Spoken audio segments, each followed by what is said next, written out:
নামাজ শেষ করার পরে একবার বলতে হয় আল্লাহু আকবার, তারপর তিনবার বলতে হয় আস্তাগফিরুল্লাহ আস্তাগফিরুল্লাহ আস্তাগফিরুল্লাহ। একবার বলতে হয় আল্লাহুম্মা আনতাস সালাম ওয়া মিনকাস সালাম তাবারাকতা ইয়া যাল জালালি ওয়াল ইকরাম। আরো বলতে হয় আল্লাহুম্মা আইন্নি আলা যিকরিকা ওয়া শুকরিকা ওয়া হুসনি ইবাদাতিকা। এগুলো পড়তে হবে না? গুরুত্বপূর্ণ সুন্নত। যখন সুন্নতের উপর আমল না করব তখন তো সারা জীবনের সুন্নত প্রতিষ্ঠা হবে না।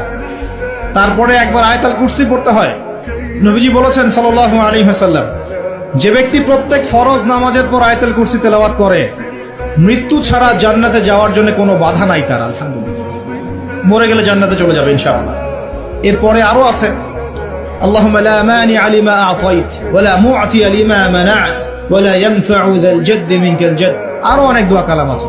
33 বার সুবহানাল্লাহ, 33 বার আলহামদুলিল্লাহ, 33 বার আল্লাহু আকবার, তারপর কালিমা শাহাদাত। তারপরে একবার সূরা ফালাক, একবার সূরা নাস, একবার সূরা ইখলাস। এগুলো পড়ে উঠে আসবেন। আমরা কিন্তু এই সুন্নগুলোর চাইতে এখন ওই মুনাজাতকে বেশি গুরুত্ব দিই, তাই না? মুনাজাত করলেন, উঠে চলে গেলেন। সুন্নতগুলো আমল করবে কে? মুনাজাত তো অপেক্ষায় বসে আছেন, সালাম ফিরানো হয়ে গেছে, ব্যাস মুনাজাত 1 মিনিট শেষ, আলহামদুলিল্লাহ শেষ করলেন, কিন্তু সুন্নতগুলো আমল করবে কে? সুন্নতটা কি সরে গেল না?